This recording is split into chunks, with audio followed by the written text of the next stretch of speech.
When people hear that I've lived in Egypt or studied in Yemen or traveled through Mexico with my family, one of the first questions they ask is, was it safe? And I always think, safe from who? Safe from what?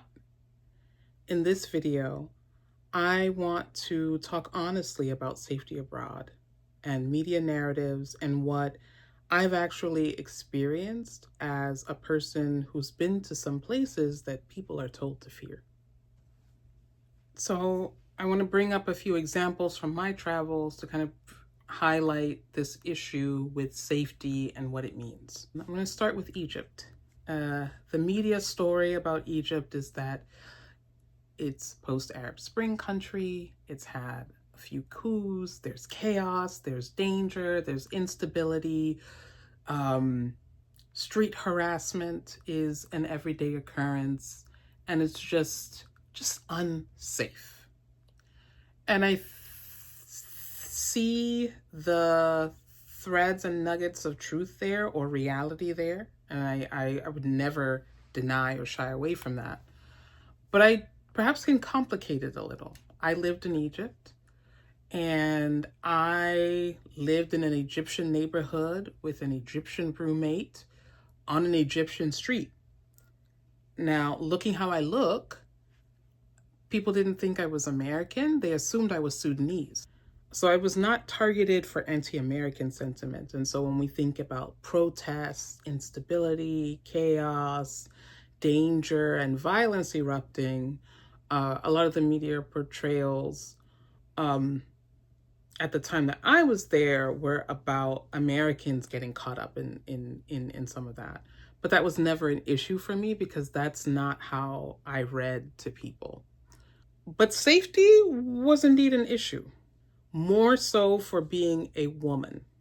I had to manage my gender as pretty much any woman in Egypt would have to manage their gender when in public spaces. Basically, when it came to street harassment, there was sort of a hierarchy in that the more foreign you looked, the more likely you were to face it. Because if I'm someone who wants to bother someone on the street, it's better for me to bother someone who is clearly not from here and therefore can't go tell on me to my mama or my friends or what have you.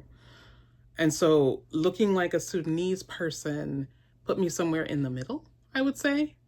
I didn't get as much harassment as some of my white colleagues, but I don't want to say I got more than my Egyptian friends and colleagues because it's just a pervasive problem there. But I think I was approached as a local, even though I was not necessarily approached as a local Egyptian. And I think my Egypt experience it's just an example of how reading as local or regional can sometimes lower certain risks while creating others or like not actually affecting some of the others that are real risks. So now I want to talk about Yemen. And before I go further, I want to say that I am not at all minimizing Yemen's very real risks today, but I am explaining how the media erases the difference between geopolitical crisis and everyday life.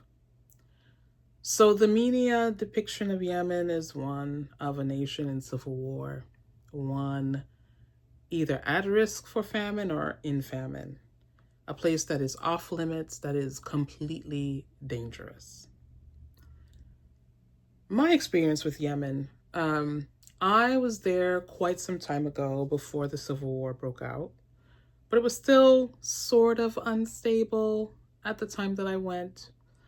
I went there to study Arabic, and honestly, daily life there was how it was anywhere else. It was actually pretty quiet. So my experience with the local people was that they were very kind and hospitable. All the different shops and things that I went to, I didn't have any issues.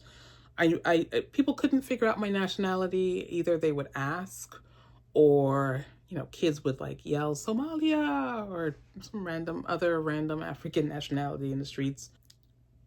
In terms of violence, there was a time where there was a bombing in the local marketplace, the local souk. But it happened on the day that I was not at the souk. I was staying like walking distance from the souk. And so I learned about it after the fact. And honestly, it just felt like a news story. It didn't feel like something that had happened to me or had nearly happened to me. I am not saying that Yemen is a relocation destination. I am just saying that the media flattens reality, and yes, a place can be geopolitically unstable, but it can still have pockets of everyday life and community. So now I want to talk about Mexico.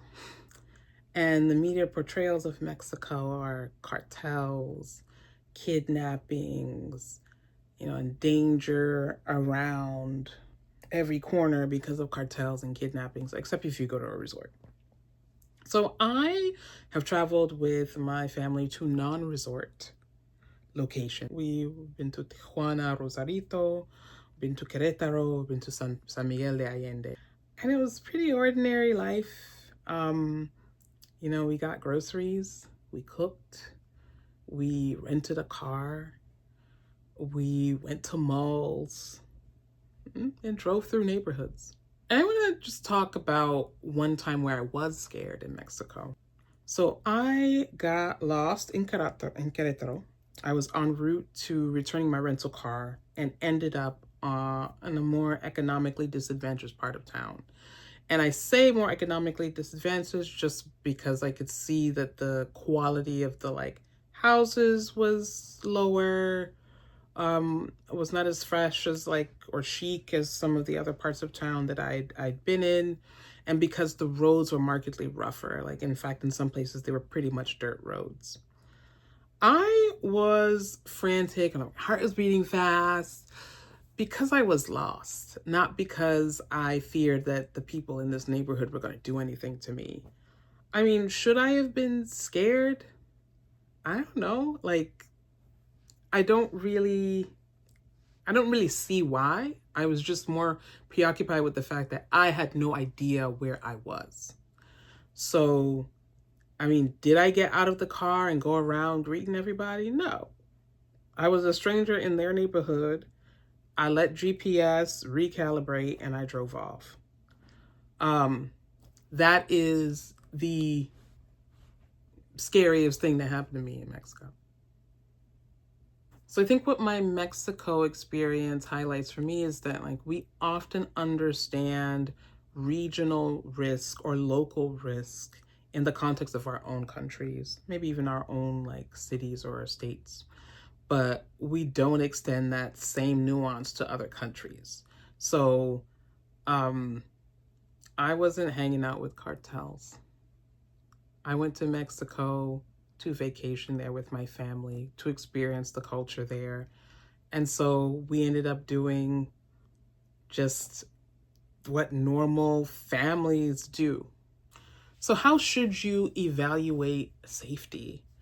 I think there's a list of about 5 things that I like to do and think about when I'm thinking about the safety of a particular place. So 1 is pay attention to power and privilege dynamics, or learn about power and privilege dynamics. Passports, quality, perceived quality, money, mobility. All of these things are going to affect or could affect how welcome or how suspicious you might appear. And it's going to also help you understand how you might be read. So, for example, get a general sense of the major ethnic groups and where they are mainly located.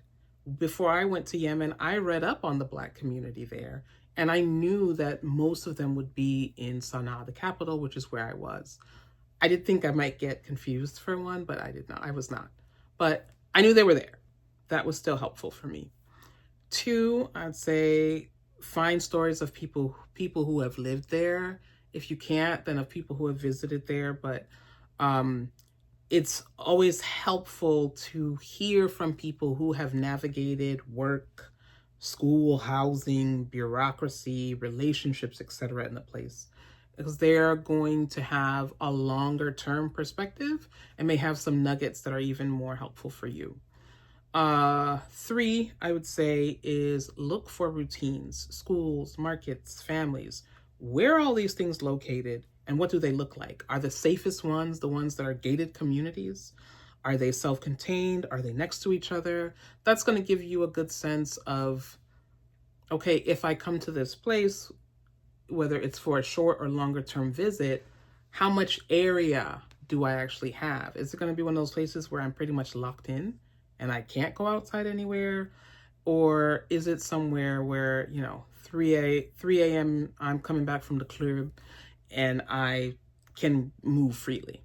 Four is learn basic language norms. I think even knowing basic greetings, some basic things about daily customs, like, I don't know, people always drink tea at this time or something like that, can really change how you're treated. Because if people are aware that you took that time and effort to learn something about their culture, oftentimes their response is really positive. I've had that happen a number of times just by knowing, how to say good evening or knowing the proper way to greet someone in a particular context.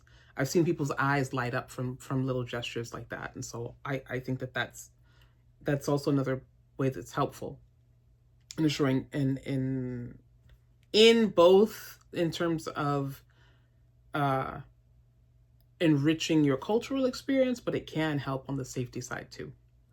And then the last one is like, just think about A is for awareness. So practicing situational awareness wherever you are, and also doing your pre-work of looking at official websites. So like the State Department website, but not just the US department's websites. Look at other ministries of foreign affairs and see what they are saying about different places.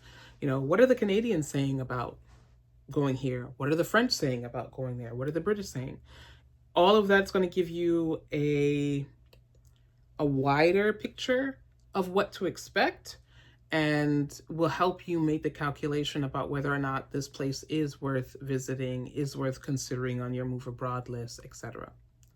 So basically, I think if you've done the research, you talk to people who live there, you learn some basic norms, and you practice situational awareness, then your gut will be calibrated to reality rather than media fear-mongering. And that is the goal. So there you have it. Safety abroad isn't about pretending risks don't exist. It is about understanding which risks apply to you and which ones are noise. If you're thinking about moving abroad, but fear is holding you back, I hope that this video gave you something real to think about.